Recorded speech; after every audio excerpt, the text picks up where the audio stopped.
Long-term loneliness changes more than just your social life.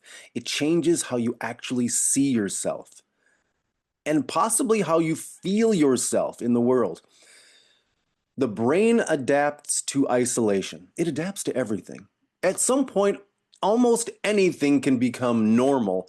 And when you normalize isolation, kind of some bad things happen because humans, and that's what we are, we evolved for connection. And I've said this before, but compared to other mammals, we do really well living by the millions and millions with each other. Even though we're vastly different, we have super complex civilizations, we do really well living together because we evolved for it. We evolved for connection, to get along with each other, to see the world through other people's eyes, to walk in their shoes, and so on, right? That's what we do well. But when connection is absent, the brain becomes more sensitive to threats. Think about if you're banished from your tribe, right? Because when you're part of a group, there are a lot of things you don't have to do because other people do that for you, right? You don't have to build your own shelter and find your own food and do all those things because we're together.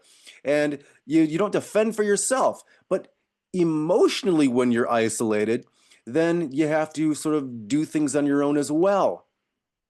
You have to deal with that loneliness feeling. And what happens is lonely men often experience things like more self-doubt, more negative assumptions, greater fear of rejection, because the more you're rejected, or the more you prevent yourself from being in positions where you could be rejected, the greater that fear becomes, right? You start fearing this thing that you're avoiding. And then lower confidence. Well, guess what's not that attractive to women?